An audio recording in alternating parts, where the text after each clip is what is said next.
Ngiyanibingelela nonke ababukeli be-Backlife TV. Nginamukela uhlelo lethu esilibiza ngokuthi sikhipha izimfihlo. Njengoba nazi-ke ukuthi uhlelo lethu liyahambela indawo zonke, ama-province ngama-province. So besingakaphumi-ke KwaZulu Natal sise-PMB. Mesifika khona sifica izinto eziningi ezinhle okuyisona isizathu ukuthi ubaba simlande eduze sim-interviewe kancane. Igama lami-ke nginguStufuza Dlangamandla Zulu, umgwenya kaMsofokazi Mvuleni, intokazi Zalma Mkhize. Ubaba uzosichazela kabanzi ukuthi yini le enhle aza nayo ebusweni babantu. Sawubona. Ngiyakubingelela Stufuza njani nganami? Ngiyaphila kunjani baba? Ngiyabonga. Sikhona nathi. Ngicela ukubuza ukuthi isiphi lesi sigodi lesi sila ePMB? Lesi sikusona njengamanje. Okay, ngijabula kakhulu nje mntanami ukuba nani nje kwi-Black TV. Yes. Ngijabula kakhulu and kubina kuyisibusiso kubantu bonke nje abakhona emhlabeni. Yep. Lo khuluma uThemba Njilo kwiThemba Njilo Foundation. Okay. La sikhona sePietermaritzburg eDUT eMbali stage 1. Oh, Mbali. Imbali yeah. Okay. Ngiyazi ubaba udume kakhulu. Ngicela usichazele nje kahle ngomsuka wakho la uzalelwe khona, la udabuka khona, la ukhulele khona, nje imvelaphi yakho. No, ngijabula kakhulu mntanami. Mina-ke ngokuzalwa khona la eMaritzburg eminyakeni u-65 edlulile. Ngizalwe 1959 February 5. Ngakhulela khona la. Ngibuye-ke ngaya nasemlazi. Yes. Kodwa-ke isikhathi esiningi lana-ke ngiqale nje ukusebenza ikakhulukazi umphakathi ngo-1982. La ngiqale khona ukushintsha khona iy'mpilo zabantu, ukusebenza nama-artists, alikho i-artist engathi likhona lana e-South Africa, kakhulukazi lana e-KZN elingazange ladlula ezandleni zami. So-ke kusula ngo-1982. So-ke and impilo yami nje la ngikhona mangivuka ukushintsha impilo zabantu and egazini lami nje nakunokushintsha impilo zabantu ngoba mangivuka ngithanda kube khona into engenzayo. So kuningi sengikwenzile mntanami njengoba ngibeka nje. Sebenza khona nabantu abadala sengakhela abantu izindlu more than 65 izindlu nje ngibakhela abantu ngishintsha impilo zabantu. And esikhathini samanje nake ngibhizi ke nezingane ezincane ke ngenza i-agricultural academy la ingane ezincane ngiyitshela ukuthi umnotho usemhlabathini ngoba thina ke sagqilazwa kakhulu ngomhlabathi singazi kanti imali isemhlabathini. So ke ngisebenza nangabantu abadala namhlanje oba ningifica lana nje ke ngisebenza ke nabantu abakhubazekile nje ubona nje nabe kune basketball tournament. So ekade ngaqala kuyixhasa ngisebenza nabo ke. So ke bengizobalekelela ke ngikwazi ukubona ukuthi obani abadinga ukusizakala. So uma ngikhuluma ama-artist iminyaka yonke ngithatha iy'ngane ngizise phesheya, ezinye sezathola ngisho ama-contract ko-Landa nabo Vietnam, abanye babuya osomashishini. So ke impilo yami lapho nje kushintshe nempilo zabantu. So ke kusomashishini engathi uyaziwa khona la eMaritzburg nasemhlabeni wonke. Umsebenzi wami engiwenzayo ke ngisebenza i-funeral parlor Induduzo Bespoke Funeral Parlor. Bese ke ngisebenza nezinye izinto ke zokushintsha ke impilo ke zabantu njengoba ngisho ukuthi isikhathi esiningi sichitha nokushintsha impilo zabantu. Usoloko waqala ukusiza abantu obani laba ababekuxhasa kakhulu kangaka financially? Ngizothi angazi noba ngizothishwa noba ngizothi but mina selokhu ngaqala ke konke ngijonsha la emsebenzini engenzayo. Akekho engathi wakwama nje na wathi cha ke baba Themba Njilo ke nakho nginawe ngiyakusiza. So izona izinto engizenza kumanje last week bengenze iprayer enkulu. Ngibiza abafundisi ngithi ayaseni so khuluma nga7 day not 7 days so ngamazwi ayisikhombisa. La ngizothi ukuthi mabefika njengoba kuyiphasika bafike becijile. Uma ngizothi 7 days ngomhla ka12 nje ngenze enkulu imarathon 7 days fun run, memorial fun run. Ngikusho lokho ngoba ngama-80s nganginetolo ezu4 zaphela zonke ngesikhathi sodlame. So ke kunendawo la ekwakuliwa khona kuhlanganwa khona. So ke ngo2004 ngayenza le competition le run lena la ngangenza khona imikhuleko eminyaka kuyaza umthatha iminyaka. Kwathi kulo wes4 ngahlanganisa abantu ukuthi awunanga ubaba Njilo ezobulalisa abantu. Ngahlukanisa amathini unyaka sawuhlukanisa nabo abantu. Ngenzela ukuthi kube noxolo kwaba noxolo ke lapho. So ke njengoba njena ke ngomhla ka12 so besigijima bese ngihlonipha ke nengqwaqwa ezakithi ke indala ke zaqala ngokugijima lana eMaritzburg no Willie Mtolo. So ngalelo langa usiyavuza ke le ndaba ke kube ngilihlonipha ikhehla lami uWillie Mtolo ukuthi uyena waqala ukugijima.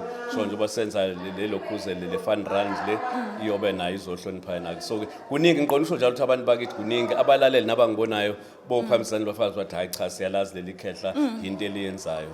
Umuntu osekudeni nawe but ofisayo ukusondela eduze kwakho angakuthola kanjani? Ngicabanga ukuthi ungangithola nje mina ngikhona-ke lana ama-office amakhona le Maritzburg. I-office letha Magilo Foundation liku-151 Jabu Ndlovu Street. Likhona futhi-ke uma ungifuna-ke inamba yami ngiyifihli ngoba ungivusa noba yinini ngikwazi ukulekelela 082 9549241.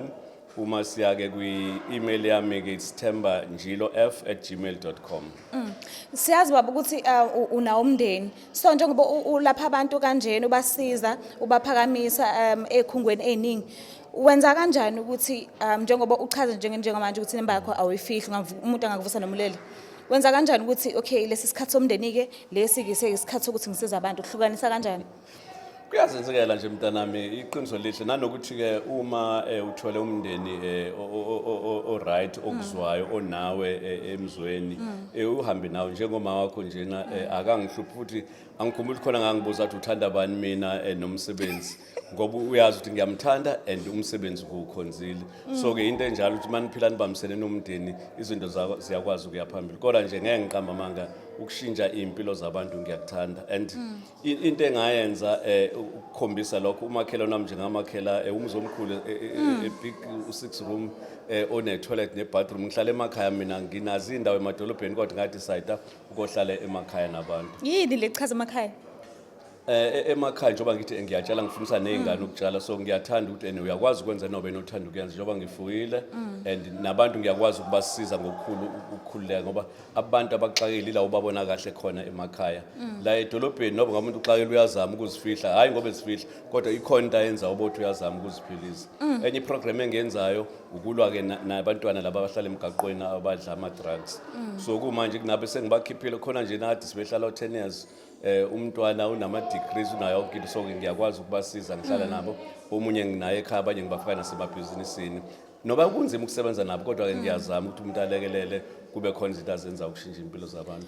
Njengoba uchaza nje ukuthi kunzima ukusebenza nabo labantu laba bathi kufanele kusuke enhlizweni ukuthi bayeke lezi zidakamizwa abayisebenzisayo. So ukhetha kanjani kubona ukuthi lo uyadinga ukusizakala lo akadinga ukusizakala because wonke umuntu mayefuna umuntu uvela aqhamuka athi ngiyalidinga usizo kodwa uthola ukuthi deep down kuyena and awukwazi ukubona lokho wena ukuthi ngathi akalidingi lo muntu usizo. Wenza kanjani? Uyabo mntanami ulo mbuzo omuhle and mina-ke akuyona i-rehab la kuthiwa umuntu uneza imithi nayo yonke into ngumhlinzi umqondo lento yabo ile mqondweni umhlinzi umqondo uma wakhe mefika nobaba wakhe ethi ingane yami yangihlupha ama-drugs ehamba kuze umuntu othi hayi baba sengicela ukuphuma bese ngihlala naye phansi-ke ngumhlinzi umqondo-ke akekho nje ngathi mina ngamneza umuthi ngamnezani ngimsebenza nje emqondweni yingakho bekwazi ukuthi balulame ngoba lento ayikho into ongayenza ngoba ilento iphula yokuqala nje uma ngihambe ey'koleni ngoba kunama-programs engikwenze ey'koleni ngithi bantu abami Hoti ngizwe lento but hey baba iphuli yokuqala nje wayibhema ngeke kuphinde uyeke lento ngoba njoba bebehlupha begijima nje uthi usukela le phuli yokuqala ayishaya manje akayifici so ke into ongeke uziyenzele uthoke kulabo abantu bama drugs so kufuna ulwe naye ke emqondweni umhlinzi umqondo ke azakwazi abe umuntu ebantwini. Usinayo imvumo ukuthi singakwazi ukubabona laba abadlalayo namhlanje abahamba ngezihlalo? Yes, ngakwazi ukuthi sikwazi ukuthi sibathe. Okay, sizoyikhipha ivideo abantu bayibone. Kodwa ke ngicela ungicacisela la wenza kanjani ukuthi njengoba kune game namhlanje yini enye busy ngayo kulamalanga ngaphandle kwe game le? Engibhizi ngakho njoba ngisho njena bengibhizi nazi ingane lezi asithi njoba kungumhla ka 1st April i-family day bengibhizi ney'ngane ngibize zonke iy'ngane zomakhelwane ombushuza so ke benginabo ngibajabulisa sisengadini nabo ngibafundisa abanye ngibalenze nama-games oma-jumping castle ngibafihlela ke besine-fun day nje nabo sijabula nabo so kodwa-ke engibhizi nakho njengamanje na-ke ukulungiselela-ke i-run le ngisho-ke yomhla ka-12. Okay, so abantu bayilindele? Abantu abayilindele umhla ka-12 wonke umuntu okhona le Mgungundlovu namaphethelo akeze it's free.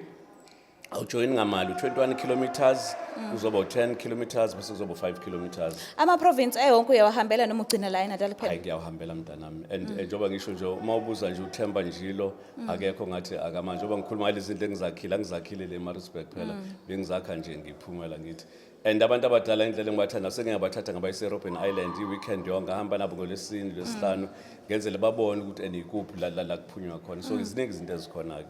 Enye into-ke ngeke ngaba yiyona ngeke ngaba-ke imeya-ke yalana-ke eMsunduzek so-ke okay hhayi-ke lokho-ke kwakumsebenzi engawenza nje ngaphuma-ke kuwona-ke ngoba-ke uyakwazi ukuzenzela into esegasini esenhlizweni yakho ngendlela eyiyona uma ke uzigijimela njengoba ngizigijimela ngithi angibonge kakhulu.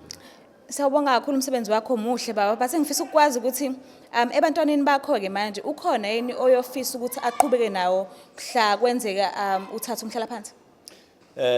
Ngicabanga ukuthi bakhona mntana noba ke kungeke kuze kufane kodwa ke into ke engijabulisayo ke ukuthi ke zonke ke ingane zami ke zisemabhizinisini futhi zayancela ngoba zonke zisemabhizinisini bese uba khona kuphumula nje cishe namazi lo samanje ukushaya ke u Big Zulu so ikhona enye imesha asazoyidlala nje nenye insizwa egijima nani la kuma TV ngibonile nje yam challenge bazobe se-ICC so nayo usebhizinisini kube ingane yami uNana usebhizinisini uNozipho usebhizinisini ongekho ebhizinisini ke uMpilo usemabhenki ke useGauteng usebenza ke eNedbank so ke adiphuma up so ke uyanedwa kodwa abanye bonke ke basemabhizinisini kuba umagcino wami unolwazi usebhizinisini unegym yabantu besifazane ugcino wami bese buya nje manje nokuthathwa amaZulu ngoba wenza sport science so kusebenza kumaZulu kodwa buya raneke ile nto yakhe so ke bonke ke basemabhizinisini bese kuba unzuzo nawo seGauteng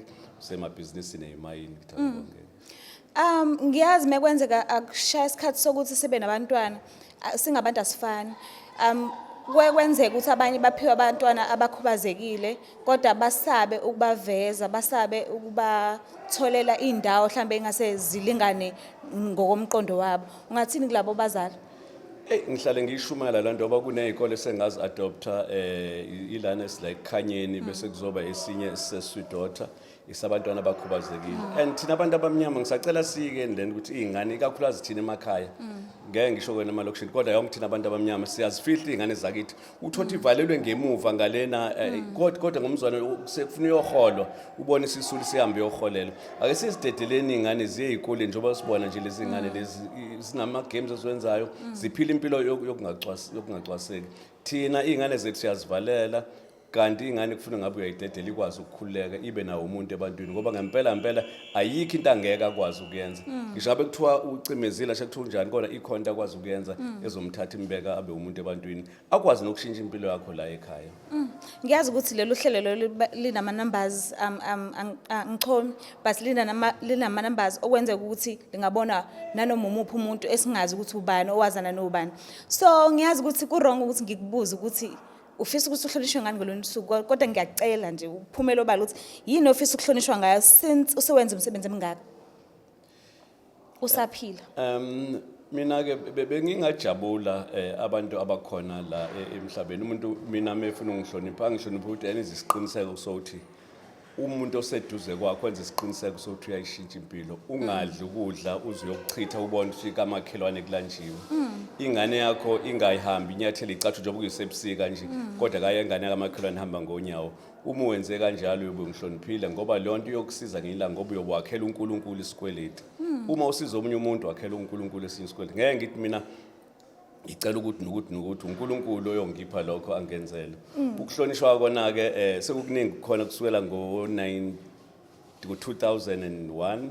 2010 kwazoba 2018 kwaphindwa kwaba 2023 so ke angihlonishwa lokho nalokho kwasezweni kodwa ke uma ke kukhona futhi okunye mhlambe ngingahlonishwa kuze kufika ke esicongweni kodwa ke nje mina kwami ukuhlonishwa into ekuthandayo ukuthi uma useduze isiqiniseko sokuthi uyayishintsha impilo yomuntu oseduze kwakhe. Siyabonga kakhulu baba usichazele ngempilo yakho kodwa bengicela ukuthi ngiphindele inamba nje yakho sengivala uhlelo. Inamba yami uThemba Njilo inamba yami 0829549241.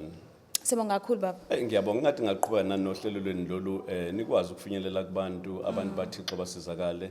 Ngiyajabula uhlelo lenziwa abantu abasebasha abancane ibambeni abantu abami lelizwe lomhlaba owenu nikhule nje. Siyabonga baba. Ngiyabonga. Enza into right ubaba useshila inamba yakhe makuthi udinga usizo uthe ungamvusa nanoma inini yena uwilling ukuthi asize bonke abantu bakaNkuluNkulu. Ngiyacela ukuthi ungakhohlwa ukuthi subscribe ulike ushare ngiyanthanda kakhulu. Bye.